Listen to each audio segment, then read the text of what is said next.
name is James Cabe. I'm a global black belt for operational technology and Internet of Things cybersecurity. Anthony? Anthony Bartolo, Senior Cloud Advocate with Microsoft, and I'm again playing I'm playing the role of learner. Apologize. The piece that we just discussed in terms of the hybrid implementation for security for IoT was awesome. And we talked a little bit about auditing, and I know auditing is not the favorite of a lot of IT professionals.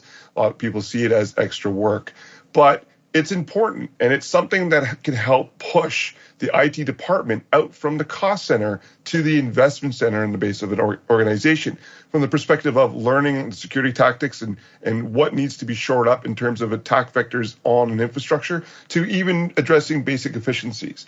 So I'm very excited for this segment because now we're going to run through the actual auditing of the solution that was put forth to understand what needs to be addressed, and in order to stay compliant, and especially if you have a CISO or ISO certification you have to adhere to for your implementation, what steps should be considered based on the auditing report. James, where do we start?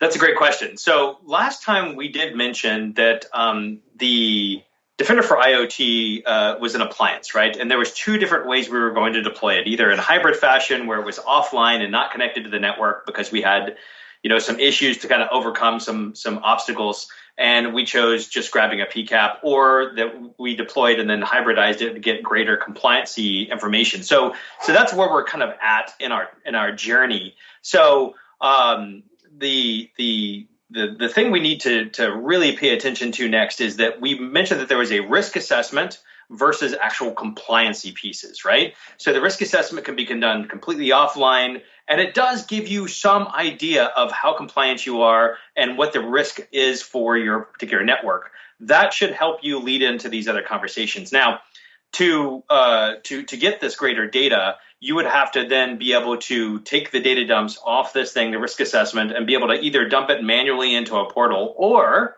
because we all hate this stuff and we want it to be automated, we could then cloud connect it. Now, cloud connecting, even if you already had a pre-deployed sensor, is actually very simple. You go back to your portal.azure.com, you go and create a new subscription for that sensor. You're then going to essentially redeploy it with you can delete the old subscription, the old license, and then you can go in and say, okay, the sensor is going to be the same name again. We're going to still do the 1,000 assets, or how many ever assets that you have to be able to cover. And then you download the new file. This new file, you'll have a little selector on the left-hand side when you're doing the deployment that's going to say cloud connected.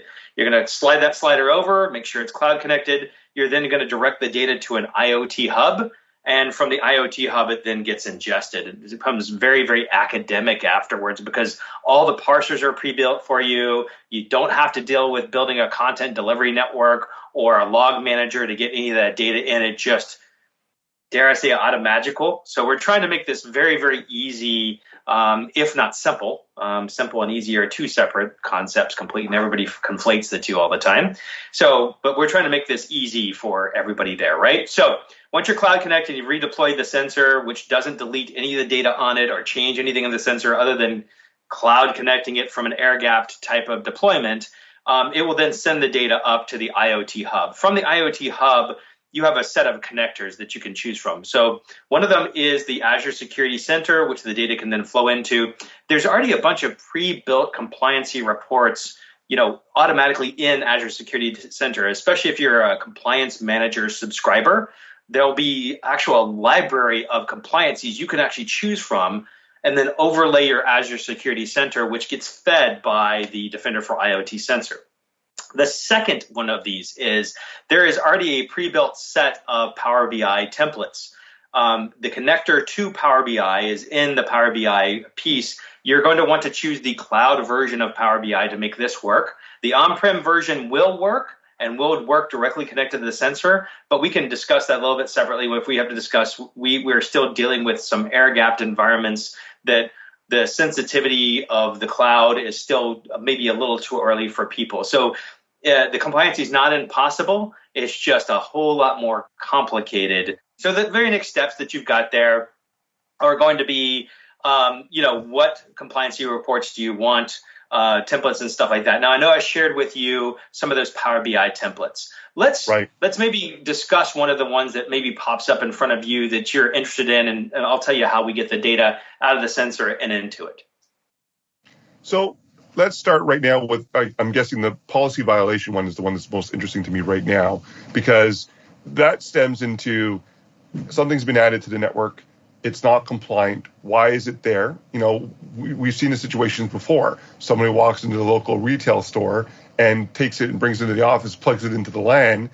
It's not compliant. It's not authorized to do so, but somebody thinks it's cool that they can change the color of their lamp that's at their desk, right? So that for me is a big one because it happens most often. There's a space agency with that particular problem sometimes. So I like to refer to them every once in a while. Lots of people there are inventors by nature. So you see a lot of interesting stuff like IoT, badge readers and Raspberry Pi show up on those networks quite often for various different functions and experiments, actually. So it's not ever it's never malicious, right? Some of the stuff connecting. So once you've baselined, so one of the things that you actually understand, there's a set of authorized devices built directly into this platform. Now, this platform is not NAC. It's not network admission control, because it won't go back and knock you off the network unless you connect it with another NAC system, which does either 802.1x or its own version of intrusion prevention pieces, which some NACs are sensing NACs and other ones are more access control NACs, which have to deal with those protocols based on radius, right? So there is definitely those pieces you can build the sensor piece into. But once you've built your baseline, one of the interesting things about both OT networks as well as IoT is once you've set them in place, they just stay.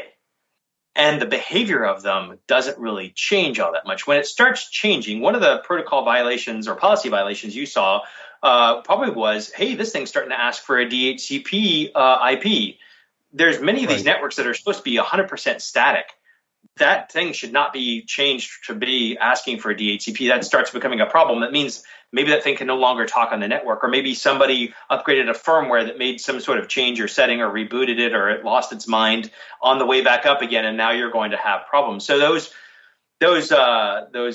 policy violations are extremely important to know what the impact it will be to that particular network. That bleeds into reports based on NIST, because NIST needs to know that sorts of things. NIST is very bound up with change management, tracking what the changes are in those networks and making sure that the behavior remains the same over a long period of time. So you have a very lean management perspective, right? Lean meaning that Kaizen, change is only supposed to be incremental, small, and only to improve or sharpen the ability of that particular company, right? And so that lean management means things get repeated over and over and over again the same exact way. If we have something that's out of that learned behavior or policy management, you're going to see that in the NIST reporting that you have in front of you as something that may have fallen in or outside of that change management window. So great question.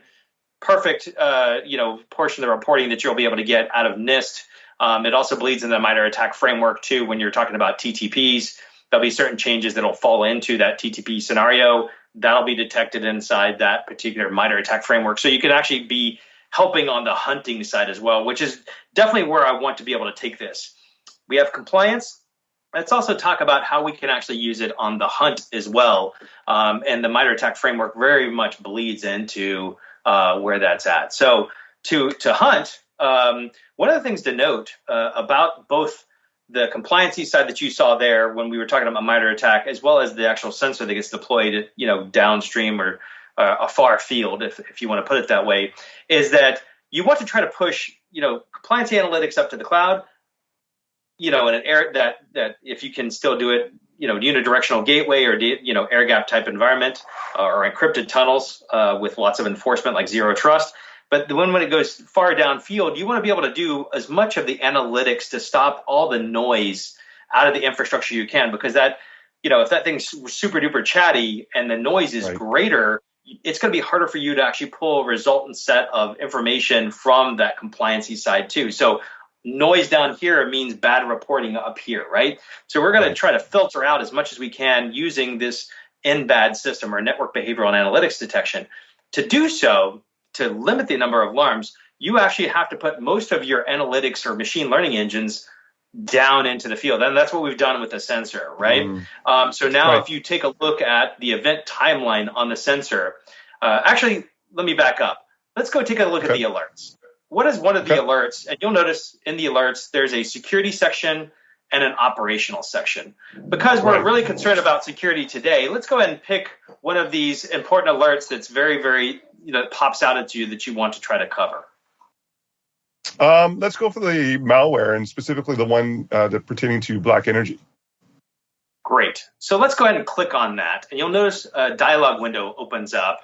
And it's got an acknowledge on the bottom right-hand corner. And it's got kind of a source and destination piece. This particular one may look like it's actually on the internet still. And to me, that says that people are actually reutilizing public address space that's inside their network. And we see this quite a bit with multinational companies because they're like, well, this deployment's in Laos and it doesn't have to talk to anything back in the United States. So we don't care about reutilizing space because this thing will never chat outside of this. So we don't worry about breaking the internet or breaking routing at all. So we're going to reutilize space. Matter of fact, we even consider it a security mechanism, which I've known routing and switching for a very long time. It is anything but a security mechanism, but it also doesn't break things ultimately. But that's beside the point. So that means that's for me. So the remediation steps are in very plain language are basically rip the cord out of the box right now, which is very plain language to tell you exactly what steps to take next. That is something that you definitely need to be aware of. Now, outside of that, at the top right, you'll see a set of icons. The very, very first one is the event timeline icon. The next two are PCAP icons, and then you can get a nice little report out of it automatically for a PDF to actually be able to hand the authorities. What I want you to do is click on that first icon on the left, the event timeline. Okay.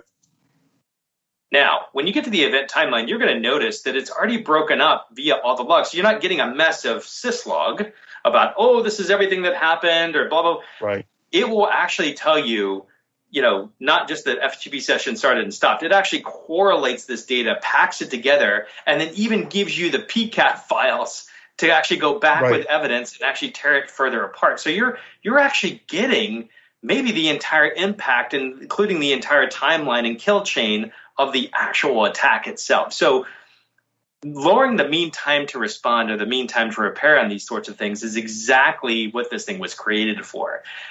So we see the alert detected. There's the PCAP file that probably contains the malware. So please do yourself a favor. If you download that PCAP, please don't go and reassemble the files. You will just get black energy on your network. So don't do that. But that aside, you'll notice that it actually then there was a file transfer detected afterwards where it was actually trying to exfiltrate something. Most likely what it was is some application data that may have had some usernames and passwords in it. It then attempted, or they seemed to attempt, a Delta V install script where they tried to make a change. And we even have the program. If you click the little bitty chevron at the bottom of that particular alarm, you'll notice there's even a programming timeline. How many times has the code been changed in the last couple of days? Did anybody change it prior to this? Has there been any changes since? What was the impact of it? What was the programming? And then you'll see a few other alarms far downfield with PCAPs associated to them, also attached to further issues with backnet devices actually getting attacked, which are typically your building management system.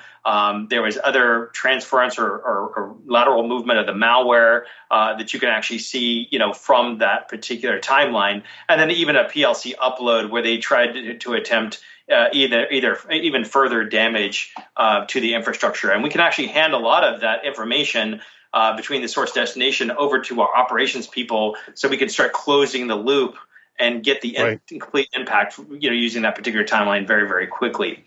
I have to pull out individual PCAPs. It's possible. If I go down to the data mining portion on the left-hand side, you'll notice that, hey, we saw some programming commands. Let me pull a report of the programming commands. I can click on that programming commands window and get all the programming commands I had and filter that just since the attack started, that black energy was noted. And then I could actually get every change that was actually made to every PLC, every, thermostat, everything that is actually inside my organization during that period of time. So I can actually realize what the impact, the total physical impact of the problem was, right?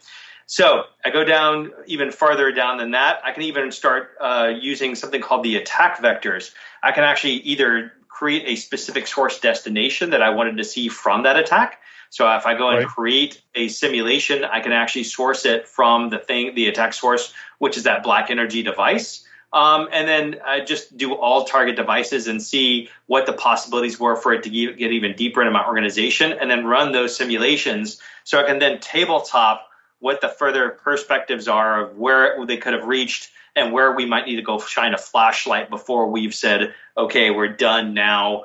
We're finished with our response, right? So what do you think? Where would you head with this thing afterwards? What other questions would you ask specifically from a response team side or operations management?